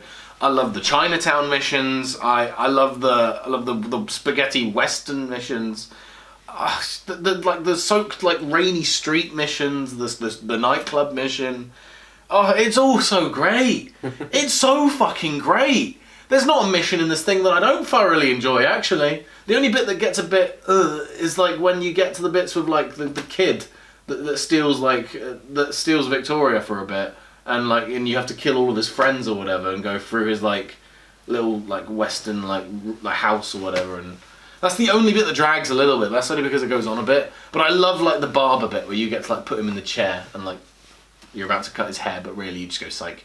Anyway, no, I love Hitman Absolution, but people don't like this game. Or at least when it came out, they were like, this isn't a Hitman game. You don't have the freedom to assassinate on these missions however you want. Yes, you do. You just need to look more closely at the missions, my man. That's my response to that is no, yes you can. Yes, you fucking can. You're just not playing the game enough. You're not giving it the time it needs. It's It that rewards. curse a lot of games have where they compare to the previous games. Because Blood Money is held on this pedestal, and then this one comes out, and it's like, it isn't Blood Money. It doesn't matter if it's better or worse than Blood Money, it's not Blood Money. That was the issue of this game when it came out. And what I love so much is the story bangs on this one too. The story, it's a Hitman game. You wouldn't think there'd be any story to be had. And let's not talk about the movies, because I don't want to think about that shit. But the story is so fucking good in this game. I don't know what to tell you. All the characters in this game are so fucking animated and iconic and just so cool. Birdie is such a fun fucking character to mess with. Poor state The big fucking muscly dude. Just ignoring him now. There's a guy The who ninja finds out he nuns doesn't that you have to fight as well, and assassin nuns. My brain broke. The cornfield mission. I forgot about that fucking mission. I love this game. I forgot. The cornfield mission is so fucking fun. can't remember. Because you can just walk through Kaz, you just have to stay away from them, but then you have to catch one of the nuns alone and fucking... this game is so fun. Fucking, if you haven't played it already, you've missed out. This is a game I'd recommend to anyone. This is in my honourable mentions list. What? This one. Hitman Absolution? Yeah. Fuck yeah, man. It's It's so good! And the sniper, you even get the side mode with the sniper challenge you can play as well. It's not just the story. You can actually play the sniper challenge with it as well. This should be my number one, man. What am I on about? This should be my number one game. Anyway. yeah. This so good, It's man. in my honourable mentions, and was another game I got with Games with Gold. and then you bought it. No. Scandalous. But I know. But I did get it for free on PC. well, so you technically own it twice. So I do own kinda it twice. counts. I just didn't buy it. So it kind of counts. I was still. going to though. I was going to. It's like, wait. It's so fucking good, man. Play it. That's all I have to say to you. This was like such a big game for me. Yeah. I could not tell you this made me a video game nerd for a long time. This game. This gave me my buzz to buy all sorts of other 360 games. Yeah, I'm at the gonna time. feel stuff which is gonna make you feel more happy about this. So you have my opinions on stuff as a game dev, so it's like background knowledge. I showed And this. what I will say is this game, though the graphics aren't perfect, I still think they hold up. So, is that what you were going to say? I'm sorry. No, you go. You're going to explain it better. But I just think the graphics are still so fucking charming, and there's an air of vignette to the visuals on it that still make it feel not necessarily timeless in the same way as like a Walking Dead game would be. It's not as stylized. It's not stylized, but it's not like dated graphics in the same way either, if that makes sense. Yeah. It's still lovely to look at, you know? Yeah. Go. So I've talked about this game, not to you. Yeah, you don't know this. I've talked to this a lot about my games artist. Okay. friend. I showed her clips about the game, and she's like, "Holy shit! Is this just the cinematic trailer? No, that's the cutscene in the game. What the fuck? When does this come out? Made in 2012 or whatever it was, yeah. When did this come out? 13 years ago. That fucking stacks up to nowadays. And you're like, yeah, I know. It's one of the best looking games out there back then. Oh. And it still holds up. The thing Battlefield is the only other it was examples. it was literally state of the art for video graphics at the time, and the fact that it still kind of holds up today is a testament to how much love must have been poured into this fucking thing. The story is immaculate. The characters are so fucking fun. They're you either love to hate them or you just fucking laugh at them, or they are so endearing But, yeah. and you root for them. But yeah, this game and Blood Money, they are both also used a lot on my course as good examples of good AI. Right, and I'm not Specific- dogging on Blood Money, by the way. I love Blood Money too. I'm just saying that I don't like that that's held on a pedestal, like, to put down Absolution. I think Hitman Absolution is, in my opinion, the best Hitman game, but I can see why people like Blood Money more. But anyway, sorry, go on. Yeah, well, so This is my it's used favourite. as examples as some of the best AI in games. Not the enemies, the crowd. Exactly. Crowd control AI. One of the best example, and I will. This is coming from a video game consumer. You can probably explain this better, but from a consumer, it probably sounds a bit more real. I don't know what I was saying. When after the Chinatown mission, That's the main example used. Right, Chinatown. really? One of the Chinatown, one there's of- a bunch of them. No, the best one is after Chinatown, when you are being hunted by the police and you need to catch a train. That mission, because you are in a small space, which means that the AI, not AI, is it AI? The pathing of the NPCs. AI Pathfinder. AI Pathfinder, cool. So that So you has had to all be. the words. That has to be. I just in the wrong order. Yeah. They have to work so well for that mission to be fun to play. Yeah. That mission is so fun to play because you are hiding in plain sight. You're not crouching around a corner. You're not you're tapping instinct if you get too close to a guard. But besides that, you have to hide in the crowd. And if the crowd moves about, you have to follow the biggest mass of NPCs that move about, and you have to traverse the train station. You have to go over to the side. You have to click yes. You want you to summon the train. Then you have to go back onto the platform on the other side of the station, and you have to do this all while guards are moving about trying to look for you, and you're in a disguise. But that disguise can be blown the minute you get too close to a guard. So you have to stay within like a 2 or 3 NPCs distance from these guards between you. And so when you're on the platform waiting for the train, so much suspense in that mission. You have to stand still and then jitter about like an NPC. And then when the train comes, you've got to fucking sprint onto that train. I'm sorry, but yes, that's the best example in my opinion of how well that AI pathing is. Anyway, that's it. I love Hitman Absolution so fucking much. If I remember rightly, it's got a full-on crowd one, So an overall crowd target. That's the Chinatown one, I imagine. Yeah, specifically where they're all running the same direction. But the AI works so well for the train station one for that reason that you're utilizing the crowd specifically to evade. Whereas in the Chinatown, you're using the crowd as a means to get around. You're not avoiding guards because they're not looking for you yet until you've assassinated someone, right? Whereas in the train station, you're on the run. You need to get to a train. That's why I love that one so much in particular, right? Anyway, yeah. What's your number one favourite game? Come on, let's hear it. I'm dying to hear it. Do you want to... Wait. You want to guess? Okay. Oh, fuck. We're going to be here forever. We haven't got that long. Just say it. I'm going to say the first sound. Need... Oh, Need for Speed Most Wanted. No, not Most Wanted. Continue. What? Most Wanted? 3? I don't know. I wish I was fucking 3 games. Classic. Ah, okay. The original one that came out in 2005. I got it right, let's be honest. Need for Speed Most Wanted, but I needed babying. So needed to be like, need. So this... Yeah, so this one, it's not nostalgia. Wow, it holds up. I played it last week. Wow. I've Battery's dying, by the way. We've got to Oh shit! speed this. I played it last week. It's like the multiplayer, the split screen, which I forgot it has, but you always do. You're not playing it for that. No. It doesn't. It's not good. No. I'm gonna admit that. It's like, but that's not why you're there. No. It's like you play. It's like, oh, the graphics are actually toned down, and I burst into laughter because the UI was broken, and I'm like, oh my god, that UI is broken, and I know how to fix it. But that's not why you play. If you play it for the main campaign, which it had a gritty look, the story, it's a basic story. It's the same as the film.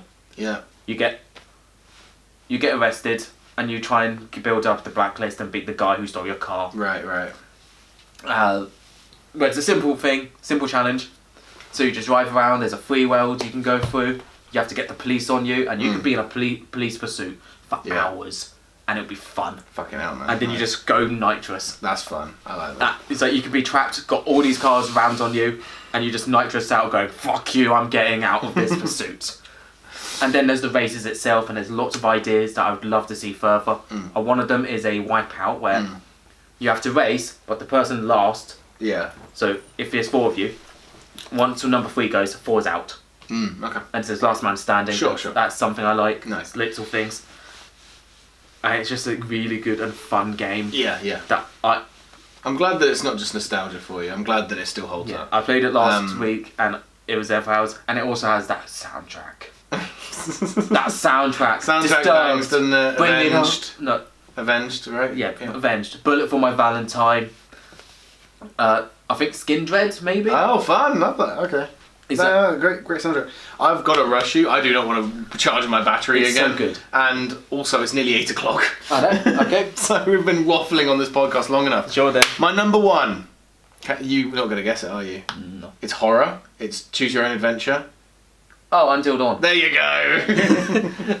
Yeah, it's my favourite. I forgot that. I thought about it earlier though. So it basically has all of the choose your own adventure things that I love, but with more interactive nature. You can move the characters around, you can run away from monsters, you can sneak, you can also shoot monsters away, you can solve puzzles, but also you can choose how the story ends. You actually can choose which characters die and survive. You can try and keep all of your characters alive, you can kill all the fuck off, or you can try and keep them alive and like kill a few that you hate.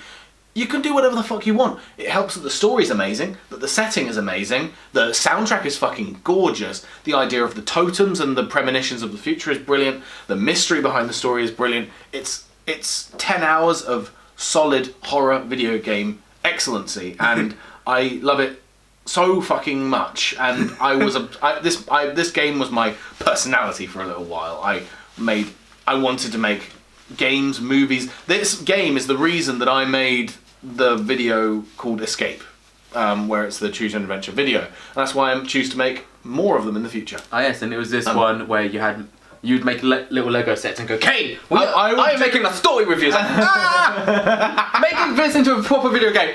No! Zach, stop, please! Yeah. Until Dawn was a lightning in a bottle moment for Supermassive Games. They've made games since with the same formula of choose your own adventure, choose your own character, whatever. But they all pale in comparison to what Until Dawn does and is, and the impact that it has on the video game landscape. I truly think that it is the best game of all time, with an asterisk there. With the potential of the previous 4 I just mentioned also being that number 1, but whatever.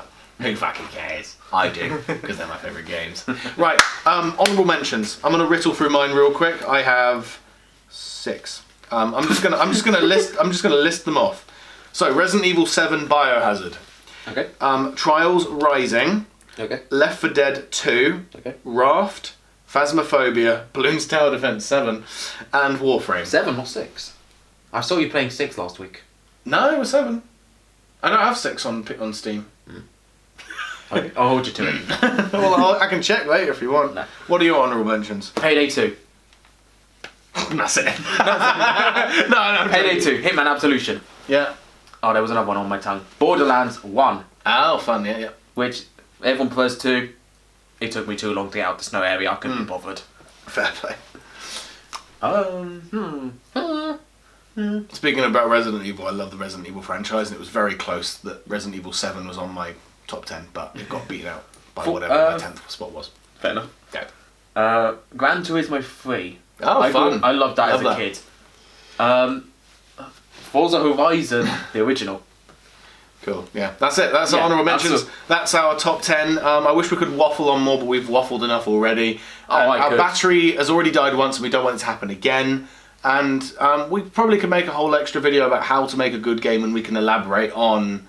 Well, because I want to make a full video about video games in general, and the ins and outs of how to make one and play one and what makes a good one.